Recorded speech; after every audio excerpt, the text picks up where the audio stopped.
December 18, 2024, the Arts for All Foundation and Congressman Shri Thanedar hosted the Peace for All rally at the US Capitol, uniting diverse voices to address escalating violence and persecution of minorities in Bangladesh. Key figures including Dr. Sumita SenGupta, Dr. Sachi Dastidar, Mrs. Universe USA Elite 2024 Parul Kumar, Holocaust survivor Sami Steigmann, and community leaders like Ashwani and Neeru Beri demanded global action to halt human rights violation and prevent genocide. Congressman Thanedar urged congressional oversight, humanitarian protections, and sanctions against perpetrators. The rally highlighted the urgent need for peace, solidarity, and protection of vulnerable populations in Bangladesh. Take a look. Thank you all for being here. We have people coming all the way from New York. Some are here locally. And we are here today with a sense of urgency to bring awareness to the escalating crisis of human rights violations in Bangladesh. Whether at home or abroad, we cannot remain silent while innocent people are subjected to unspeakable act of violence due to their religious beliefs. In the wise words of Dr. Martin Luther King Jr., injustice anywhere is a threat to justice everywhere. Since July of this year, Bangladesh has experienced a spike in political violence, leading to the resignation and departure of former Prime Minister Sheikh Hasina. Since then, we have seen Bangladesh plunge into political turmoil, with its Hindu, Buddhist, and Christian minorities bearing the brunt of violent attacks towards their people and places of worship by a majority of Muslim population. Hindu temples have been vandalized, burned down, and desecrated. Just this month, the ISKCON Namhata Center was burned to the ground in a coordinated attack upon the Hindu people in Dhaka district of Bangladesh. Prior to that, over 70 temples throughout Bangladesh suffered similar attacks from mobs seeking to persecute Hindu minorities. Hindu religious leaders are regularly arrested on dubious charges, and vulnerable communities have been forced to flee their homes in fear. The most prominent example of this is the arrest of Hindu monk Chinmay Krishna Dasa. In the past, Mr. Das was associated with an influential global Hindu organization, the International Society of Krishna Conscious, and also known as ISKCON, or the Hare Krishna Society, which is being unfairly painted as a bad actor. When the protests outside the court began devolving into violence, Mr. Das's lawyer was murdered by the crowd. Reports from the United Nations indicate that hundreds of people have lost their lives and tens of thousands have been displaced in only the last few months. Hindus in Bangladesh live in constant fear of being attacked simply due to their religious belief and traditions. This is unacceptable, and I call upon my colleagues to stand together and strongly condemn these forms of aggression and hate. Bangladesh's struggle with political unrest goes back to its founding in 1971, when it gained its independence from Pakistan. Since then, Bangladesh and its people have experienced countless coups and upheavals by rival political and religious factions. The creation of a new government with Prime Minister Muhammad Yunus is yet another example, an attempt in their history to obtain lasting peace and stability for the country. While I have my concerns regarding this new government, I am hopeful that with our assistance, Bangladesh will finally find a peace resolution to these conflicts. The United States has a storied history of championing the oppressed, and the issue should be no different. When we receive a global call for help, we must respond appropriately as the world's bellwether of human rights. We must urge Prime Minister Muhammad Yunus to fulfill his promise of restoring peace and rebuilding the nation on principles of equality and justice.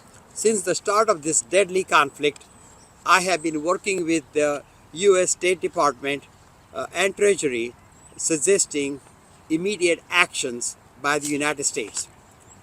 The actions that I'm asking are humanitarian protection. We must designate persecuted minorities from Bangladesh as eligible temporary protected status in the United States.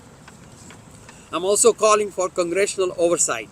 We must convene hearings to assess the situation and explore policy responses that protect the human rights of these vulnerable groups. Lastly, I'm asking for targeted sanctions. I call on the State Department and the Department of Treasury to impose and enforce sanctions on those perpetrating these heinous acts against minorities in Bangladesh. This is not merely a matter of foreign policy. It is a test of our moral resolve. As a child of a minority community myself, I understand the fear of being targeted for one's identity. The value of freedom, equality, and dignity that define our nation compel us to act with compassion and strength. History will judge us not by our words, but by our actions. Let us act now, quickly and decisively, to defend the defenseless and restore the safety and peace of our allies across the globe. So I thank you all for being here, being part of this press conference. And we have a few people I want to call upon and invite to come and speak. I would suggest that they spend no more than 1 to 2 minutes to talk about. And the first speaker I'm going to invite is Dr. Sumita SenGupta. She is the founder of Arts for All Foundation. So, Dr. SenGupta. Thank you. Good afternoon. Thank you, Congressman Thanedar, for taking the leadership in continually keeping this heinous violence that's occurring in Bangladesh right in the forefront of our elected officials and of our American community. The issue with Bangladesh is long-standing. It has had quite a violent history with religious minorities. However, we stand here today to plead and to ask the government of Bangladesh, as well as our elected officials and the State Department, to root out the violence that's occurring, the persecution that's occurring, and to bring peace. We want peace, and the signs you see here, all walks of life, all religions, we want peace, because only with peace can we grow. We can grow our relationships between the two countries and our people. We know that if we look the other way, as we have in history, and we'll have another speaker here today, a Holocaust survivor, when we appease or look away, the problem does not go away. It's just ignored and pushed under the rug, and then a huge mushroom of violence just occurs. So we have many examples of what's happening recently within the last 6 months, and it has occurred before, but now it's to a height where people are just afraid because they're Hindu, and it's not just Hindus, if they're Christian or Buddhist or any other religion, that they cannot be who they are in their own country. And this land belongs, before partition of India and Bangladesh, was all one land. So we were originally all one people. So there can be a peaceful resolution, and more understanding and more efforts to either sanction or other steps to totally eradicate the violence and stop the hate and build a new community where all people can live safely and in accord with the United States friendship. Thank you. Thank you so much. I now call upon Sami Steigmann. He is 85-year-old Holocaust survivor. So Sami, please. Good afternoon. I'm very honored to be here. I am not only a Holocaust survivor, I'm also a child of Holocaust survivors. Both of my parents survived. I'm a motivational speaker, educator. At the same time, I served proudly in the Israeli Air Force, 1962-1965. Before I will talk about the tragedy that is happening in Bangladesh, I just want to say there is one particular virus that can never be eradicated, and that is bullying, bigotry, Jew hatred, hate, racism, and ideology. The only way that we can combat that particular virus is only through education. And that is my mission in life, okay, is to educate the next generation. All the tragedies, genocide, Holocaust, happened because the world stood by and did nothing. All the hate groups start very small. We dismiss them. And you say, oh, it's just the beginning, it's no big deal, whatever it is. And we must take stand from the beginning before it becomes too late. Now, the interesting part is that United States is the leader of the world. Nothing will happen unless United States takes the lead in telling the people worldwide what is happening in Bangladesh. There is no reason why people should be discriminated or should be murdered just because they have a different religion or different way of life. Just like I said, I'm very honored to be here. I fight not only Jew hatred, I fight hate. And I'm very honored to stand up for the people in Bangladesh. Thank you very, very Thank you, Sami. much. I think now I would like to call upon Dr. Sachi Dastidar. She is a Bengali American who is retired professor, author, and expert on the history of Bangladesh. Dr. Dastidar, if you can spend about a minute talk about it. Yeah, we have Well, short on time. so I can speak for 100 minutes or more, but it's really, really very serious issue. On behalf of Probini Foundation, Indian Subcontinent Partition Document Project, I thank our Congressman and Dr. SenGupta for inviting me to say this is a very important issue. I'm just going very quick actually. Right now, our families are being attacked, girls abused, temples destroyed, and more. From 1947 till 2001 census, over 50 million Hindus have been cleansed, possibly 60 million by now. Over 3.1 million Hindus have been murdered by terrorists in the name of religion, but no discussion in the world. Pakistan's Enemy Property Act declared Hindus as enemy of state, confiscating our home, land, including like our 1500s home. I cannot enter. So do you know that US, West and Muslim nations gave shelter to mass murderers? Yes, we have here. Here are some books I just thought I'll mention. I have been writing since 82. These are some of the books which documents how we have been murdered, we have been killed. This was published in 2008. This is 3 years ago. This book, Hudson Ganga Marja, just published this year. So it's really, I would also request Congressman not just stopping this, which is important, but tell them to return the refugees like us. We want to go back to our homeland and return our properties. They don't want to do that. I really appreciate you have to highlight these. I I was born in a refugee family in India, but I go back almost every year. We have built orphanages and all that. But unless we stop this, there is in the genes of some people saying killing us makes them honorable. We have to move from there, move to that everybody has equal rights. Thank you. Thank you very much. All right, I'm next going to call my friend Utsav Chakrabarti. He's the executive director of Hindu Action. Again, I want to. We don't have a lot of time, so I want to just give you a minute to quickly come and speak, Utsavji.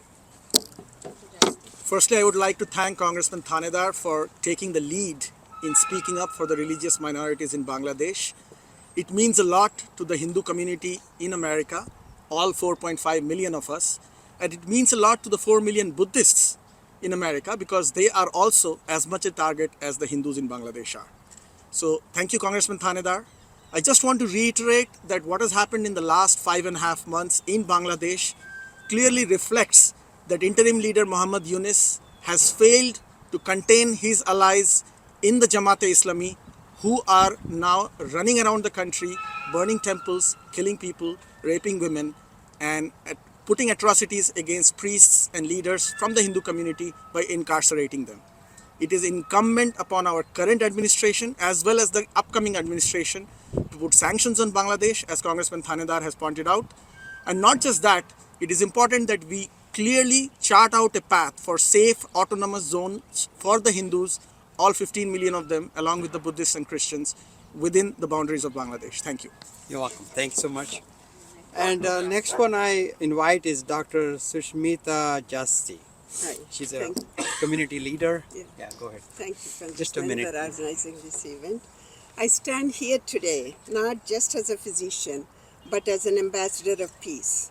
As doctors, we treat everybody with compassion. That is our ethical responsibility.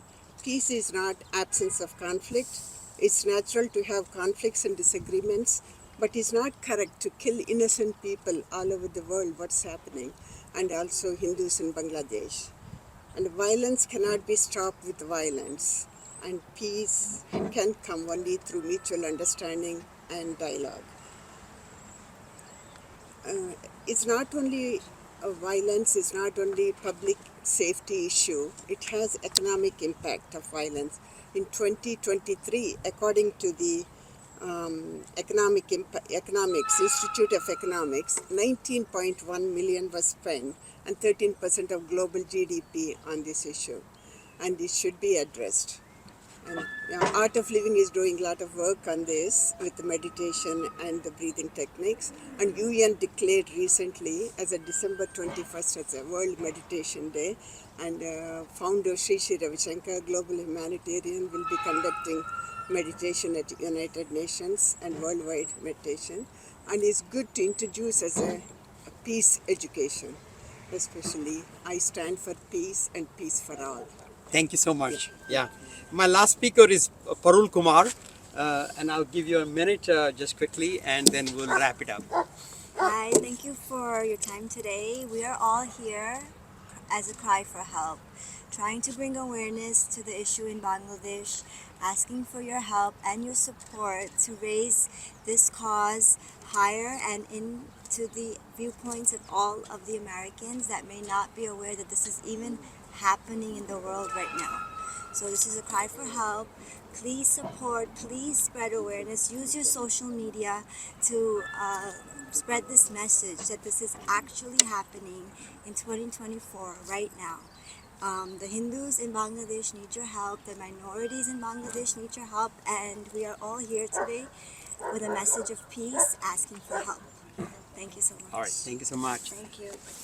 We'll just wrap it up. Thank you all for being here. Our goal here is just to bring attention to the atrocities that are happening in Bangladesh. We have also seen attacks on Hindu religion, people that are practicing Hindu religion in the United States. There were some 28 temples in the United States that have been attacked. We have seen violence against Hindu community in Canada recently. So we have seen this across the world, Hindu phobia, hatred, attacks, and the Hindu community practices their religion in a very peaceful way.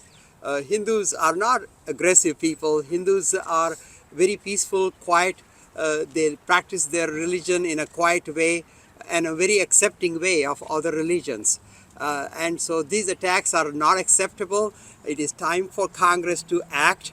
It's time for Congress and the United States to take severe and strong actions. We cannot just be bystanders. We cannot just have words. We need to have actions, whether actions in terms of sanctions, economic sanctions, actions in terms of congressional hearing, actions to change U.S. Visa policies so that we can have a special asylum category for some of these people that have been persecuted. So we are here at the U.S. Capitol bringing attention to this urgent issue, a serious issue. I want to stand with as a Hindu, I want to stand with the Hindu community to be their voice in making sure that we stop these atrocities. Thank you all for coming here.